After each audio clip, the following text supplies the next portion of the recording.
I have a problem. And if you're anything like me, you too have the same problem of having lots of games and little self-control for buying games in a bundle because it's a deal to buy games in bulk.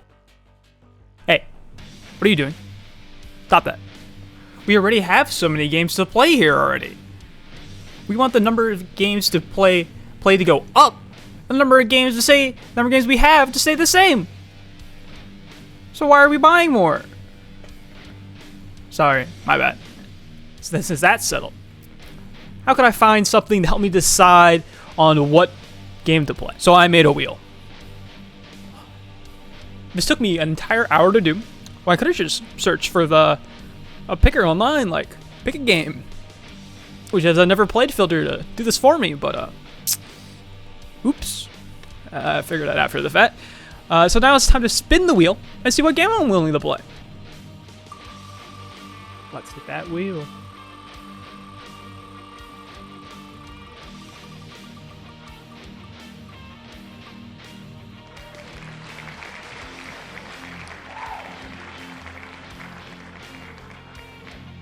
Why did I just say no?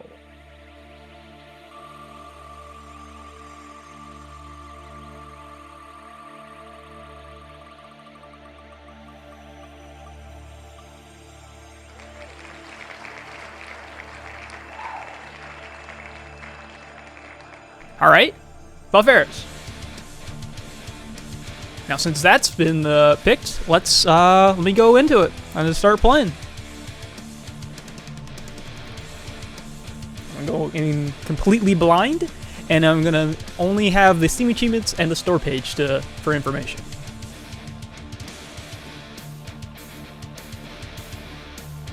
So I just got done playing Valfaris, and it was a game, indeed. But let's start off a little bit of background about it, and let's go about my complaints. So, Valfaris is a 2D action platformer that you, Therion, returns home to your planet, Valfaris. And everything here has turned to absolute chaos.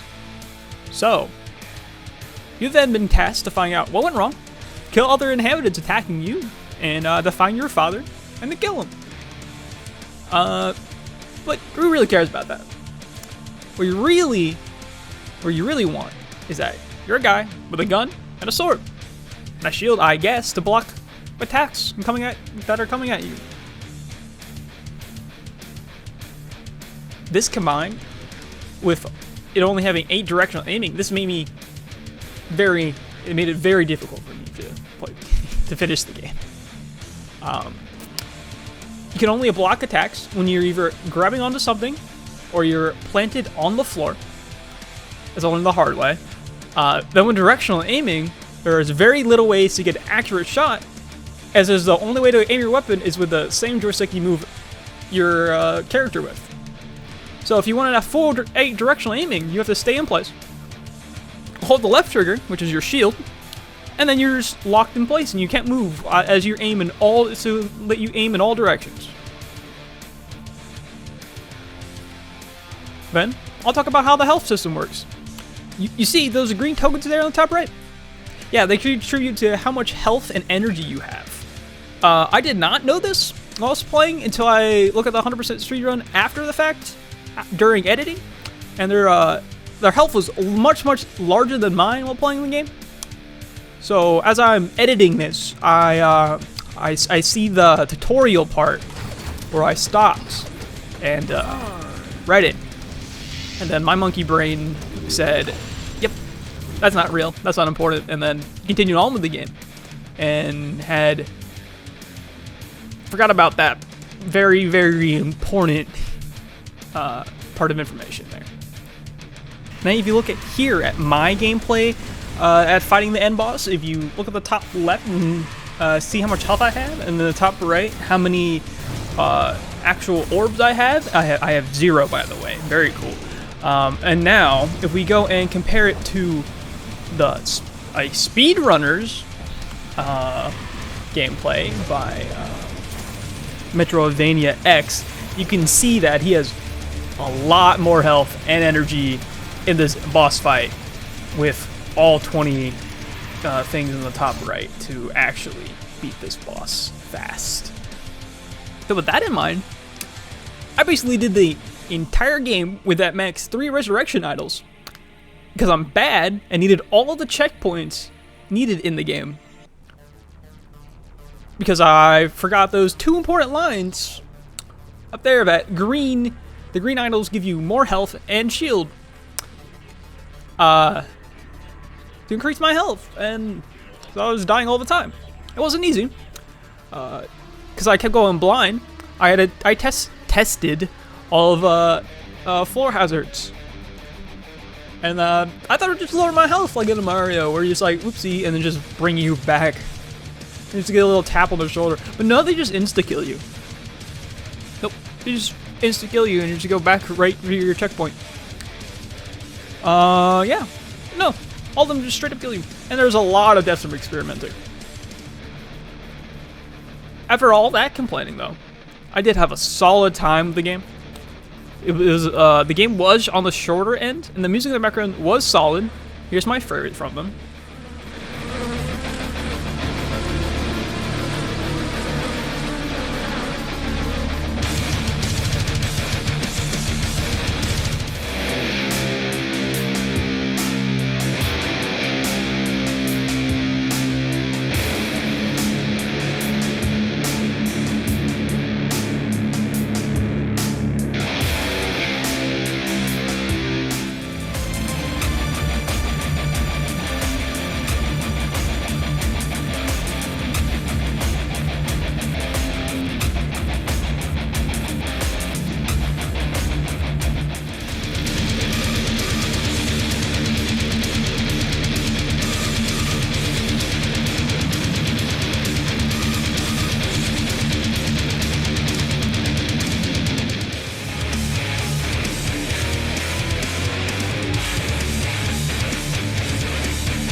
It was a nice change of pace to the games I usually play, as I usually play shooters and